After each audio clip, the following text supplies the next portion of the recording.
ঈদযাত্রায় ট্রেনের আগাম টিকিট বিক্রি করা হবে আগামী ২৪ মার্চ থেকে। ওই দিন অর্থাৎ প্রথম দিনে দেওয়া হবে ৩ এপ্রিলের ট্রেনের টিকিট। গতবারের মতো এবারও ঈদযাত্রার শতভাগ টিকিট অনলাইনে বিক্রি হবে। এছাড়া চালানো হবে ৭ জোড়া ঈদ স্পেশাল ট্রেন। বুধবার দুপুরে রেল ভবনে সাংবাদিকদের এই তথ্য জানিয়েছেন রেলমন্ত্রী জিল্লুল হাকিম।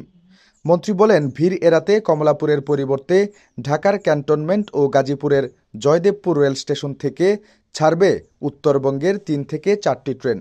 এবারও পূর্বাঞ্চলের ট্রেনের টিকিট বিক্রি হবে সকাল আর পশ্চিমাঞ্চলের টিকিট বিক্রি হবে দুপুর থেকে।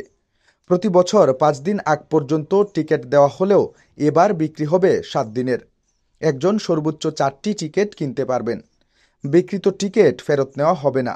12 বছরের রিপ্লেসমেন্ট গ্যারান্টি নিয়ে তানভীর মেটালি প্রথম বাংলাদেশে। তানভীর মেটালের স্মার্ট পণ্য ব্যবহার করুন, স্মার্ট হন। যাত্রা ticket ২৪ March ৩ April, ২৫ March ৪ April, ২৬ March ৫ April, ২৭ March ৬ April, ২৮ March ৭ April, ২৯ March ৮ April, ৩০ March ৯ April, ৩১ March ১০ এপ্রিলের টিকিট দেওয়ার পরিকল্পনা রয়েছে।